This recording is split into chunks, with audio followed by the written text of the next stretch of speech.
মুছলমানত এইটো এলাও থকাৰ পিছতো মুছলমানত এলাও মিন্স কোৰাণত এই বিষয়ে অপশ্যন আছে। There is option in the holy Koran. তাতে আছে ওয়াইন তাদিলু ফাৱাহিদাতান, এজন দুজন বা তিনিজন চাৰিজনলৈকে আপ টু অপশ্যন আছে। বাট চাৰ্টেন কণ্ডিশ্যনছ আছে, তাতে বহুত টাইট কণ্ডিশ্যন আছে। এনেকুৱা নহয় যে মন গ'লে তুমি বিয়া পাতি দে, এনকাৰেজ কৰা নাই, উৎসাহিত কৰা নাই কোৰাণে। বৰঞ্চ কোৰাণে যিটো চেণ্টেন্স কৈছে ওয়াইন তাদিলু ফাৱাহিদাতান, যদি তুমি জাষ্টিছ কৰিব নোৱাৰা দুজনীৰ মাজত, বিলকুল নকৰিবা দুজনী, এজনীৰ ওপৰতে তুমি থাকিবা ভৰসা কৰি, এনেকুৱা ধৰণৰ শব্দ ইউজ কৰিছে কোৰাণে। ইয়াৰ পৰা আমি এইটো মিনিং তাৰ পৰা লওঁ যে কোৰাণে উৎসাহিত কৰা নাই। কিহৰ কাৰণে তেতিয়াহ'লে অপশ্যনটো আছে? অপশ্যন আছে। ইতিমধ্যে 2জন সদস্যই কৈছে যে এজনী স্ত্ৰী আছে, কিবা কাৰণত তাই বেমাৰ হৈ গ'ল, সৰু বাচ্চা এজন আছে।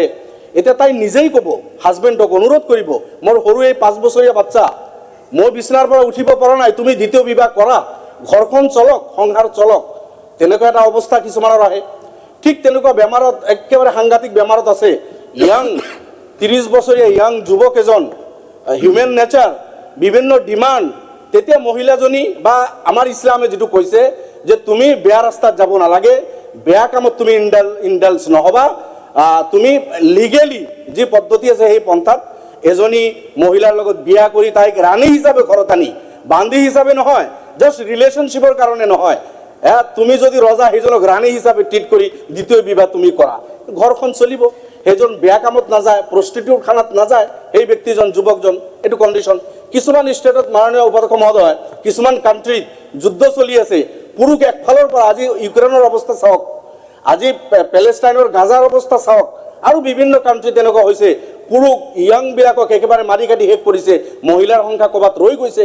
এতিয়া মহিলাখিনি, তেখেতসকলৰ শ্বেল্টাৰ লাগিব, তেখেতসকলৰ যিটো আৰু বাকী যিখিনি আপোনাৰ সেইখিনি লাগিব, যিখিনি সমাজে বিচাৰে এজন মহিলা হিচাপে, সেইখিনি তেতিয়া তাতে য'ত পুৰুষৰ সংখ্যা কম, কি হ'ব? যদি এজনৰ ওপৰতে ভৰসা কৰিব লাগে, তেতিয়া ঢেৰ চাৰা মহিলা তাত বাদ থাকিব, সেইসকলৰ বিয়া শাদীৰ কোনো ব্যৱস্থা নাথাকিব। তেনে ক্ষেত্ৰত যাতে সেই মহিলাসকলেও সুবিধা পায়, শ্বেল্টাৰ পায়, তেখেতসকলে ইজ্জত আৰু সন্মানৰ জীৱন যাপন কৰিব পাৰে, এনেকুৱা কিছুমান লজিকৰ কাৰণে ইছলামত এইটো অপশ্যন আছে। বাট কম্পালচাৰী নহয় ইছলামত, এই কথাটো মই সোঁৱৰাই দিছোঁ।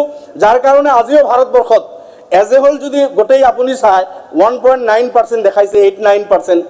হিন্দুইজমত য'ত প্ৰহিবিটেড তাতে 1.3%।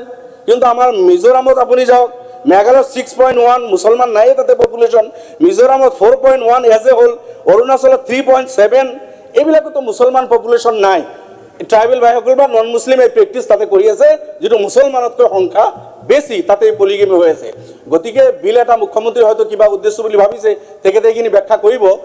যিহেতু being a Muslim, I believe in the holy Quran and I believe in prophet Muhammad as a messenger of Allah. আৰু ইছলামত এইটো অপশ্যন আছে, ভাৰতৰ সংবিধানে সেইটো অপশ্যন দিছে।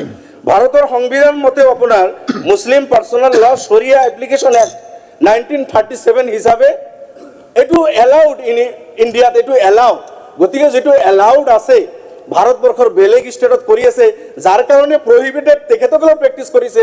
খ্ৰীষ্টানিটিত আজি প্ৰহিবিটেড, তাতেও 2+% পলিগেমি চলি আছে, আৰু আমাৰ ইয়াতেতো এইটো অপশ্যন আছে।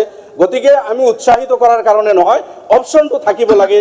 যিহেতু কোৰাণৰ এই অপশ্যনটো আজি এই বিলৰ দ্বাৰা অসমৰ মানুহখিনিৰ কোৰাণৰ সেই অপশ্যনটোৰ পৰা বঞ্চিত হ'ব, সেইকাৰণে আমি ইয়াৰ বিৰোধিতা কৰিছোঁ।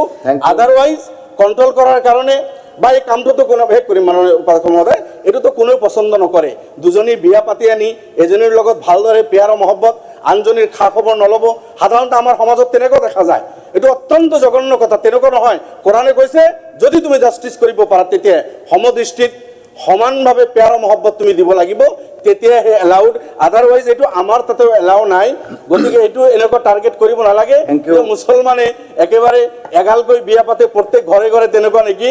মোৰ ডাইনেষ্টিত এজনীও নাই। আমি ইমান ভাই ককাই আছোঁ, খুৰা চাচা খুৰা কাৰো ঘৰত নাই। গতিকে এই ধাৰণাটো ভুল, তেনেকুৱা হ'ব নালাগে। যিহেতু আমাৰ কোৰাণৰ বিৰুদ্ধে গৈছে, ভাৰত এটা secular country, democratic country, secular, ইয়াৰ এটা সংবিধান আছে, সংবিধান প্ৰদত্ত অধিকাৰ ভাৰতবৰ্ষৰ বাকী ৰাজ্যৰ মুছলমানসকলে এইটো পাব বা অন্য জনগোষ্ঠীৰ মানুহো কৰি আছে প্ৰহিবিটেড থকাৰ পিছত। গতিকে এই বিলটো মাননীয় মুখ্যমন্ত্ৰীৰ আগলৈ উদ্ধ কৰিব লাগে। শেষ কৰিছোঁ। যি কাণ্ট্ৰিত লিভ ইন ৰিলেশ্যন মাননীয় মুখ্যমন্ত্ৰী নিশ্চয় শুনি আছে লিভ ইন ৰিলেশ্যন যি কাণ্ট্ৰিত এলাউ কৰিছে যেটো ভাল দৃষ্টিত চোৱা নাযায় এজনী মহিলা স্ত্ৰী আছে পুৰুষজন গৈ লিভ ইন ৰিলেশ্যন কৰিব সুপ্ৰিম কোৰ্টৰ ভাৰ্ডিক্ট হিচাপে এইটো ক্ৰাইম নহয় সমাজে পছন্দ নকৰে তেনেকুৱা কোনেও কৰিব নালাগে নিজৰ স্ত্ৰী আছে আৰু কিয় ইফেল সিফেল কৰি থাকিব বিলকুল কৰিব নালাগে তেনেকুৱা কিন্তু এইটো যি কাণ্ট্ৰিত এইটো এলাউ কৰি থৈছে আপুনি একফালে বিল আনি পলিগেমি বন্ধ কৰিব আনফালে কি কৰিব লিভ ইন ৰিলেশ্যন 1 2 3 4 5 10 লৈকে কৰিলেও কোনো ক্ৰাইম নাই কোনো দোষ নাই আল্টিমেটলি পলিগেমি চলি থাকিব এতিয়াতো বিয়া পাতি আনিলে মহিলাজনীক সন্মান দিব লাগিব প্ৰপাৰ্টিৰ তাই শেয়াৰ কৰিব সন্তান হলে নিজে তুলি তালি বাপেকজনৰ দায়িত্ব ল'ব লাগিব এই গোটেইখিনি কিন্তু লিভ ইন ৰিলেশ্যনত না উপযুক্ত সন্মান পায় না ল'ৰা ছোৱালীৰ কোনো লাইফ আছে বেলেগ কাণ্ট্ৰিৰ দৰে সেই সন্তানবিলাকে বাপেকৰ পৰিচয় নাই মাকৰ পৰিচয় দি ঘূৰি ফুৰিব লাগিব